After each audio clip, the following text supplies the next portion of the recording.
Welcome back to TV5 News at 9.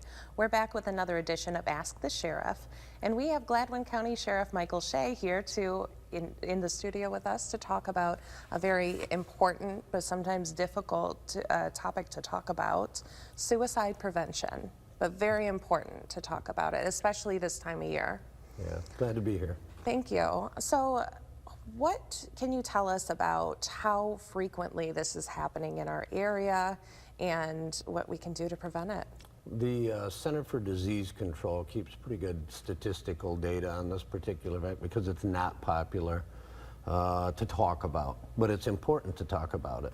And the Center for Disease Control, I think in the year 2020 are the most relevant statistics, and you'll find that 46,000 people, or nearly 46,000 people that year took their own lives. My goodness, it's staggering. And we were just talking about how the perspective may not be so much out there of how frequently this happens. It's not something we talk about frequently. It's difficult to talk about.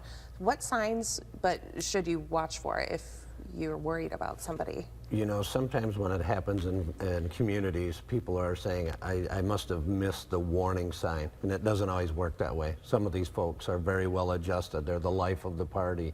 They wear the biggest smile, so sometimes you just can't tell. However, there are things and there are factors that we find through investigation, a loss of a loved one, maybe a terminal illness, and many times mental illness, maybe potential physical or sexual abuse when they were younger that never was addressed properly through therapy.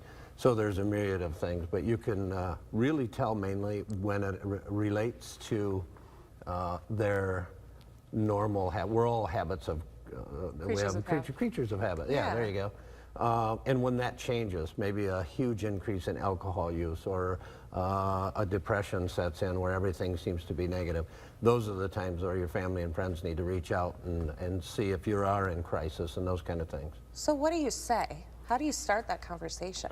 A good way to do it, not everybody can do that, but you know, if you are the family or you're the friend, you sit them down and you take them off to the side. Are you okay? What's happening to you? What's going on in there? How are you feeling? And if you don't know what to say when they respond to it, 988 is a national crisis hotline. If the individual won't call that number, well, that's a great time for you to call and get information for yourself and actually do some referrals at that point. Talk about all the resources that are available in your area. And when somebody is going through that, sometimes they're afraid to reach out because they don't want to be arrested, taken to a mental hospital if they're saying the wrong thing or whatever.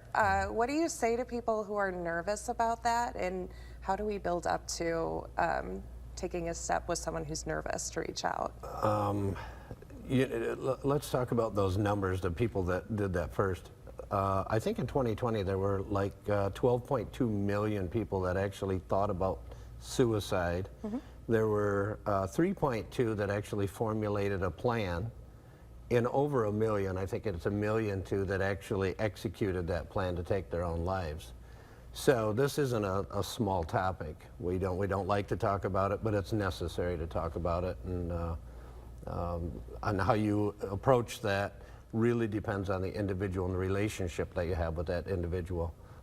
You know, it can be a family member where you can get right down to the meat and potatoes of the issue. It could be a coworker where you can't be that open with the individual. So it varies as to how you can address it.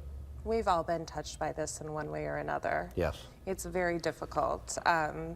And sometimes, like you said, it's the people that are the happiest, the life of the party, that they're protecting their feelings from you know? So, yeah, it's such an important reminder to, you know, talk about this time of year too, seasonal depression. So I can't thank you guys enough for what you do to try to help. We try to disseminate the information with hope people think about it, and then, you know, there's a million reasons to hate people nowadays because of views of those, but, you know, everybody should try loving one another a little bit more, and it'll be better. Well, thank you so much. I know you must be busy, for taking some time out to talk about this important topic. My pleasure. Reminder to everybody else. Yeah, so how are the sheriff's department? How are they dealing with everything lately? Yeah, well, like every other law enforcement agency, our personnel seems to be diminishing slowly. However, we're kind of excited right now. We have 3 cadets in the local academy, and they're promising good things. We kind of recruited these folks, and we're looking forward to getting them on board and getting them trained to help out Gladwin County. We got some good folks there. Our Nice. personnel's great. Oh, that's a great update then. We always love to hear what's up in Gladwin County. Thanks. Thanks again, Appreciate it. Sheriff, for being here today and being upfront and honest with us about all of this.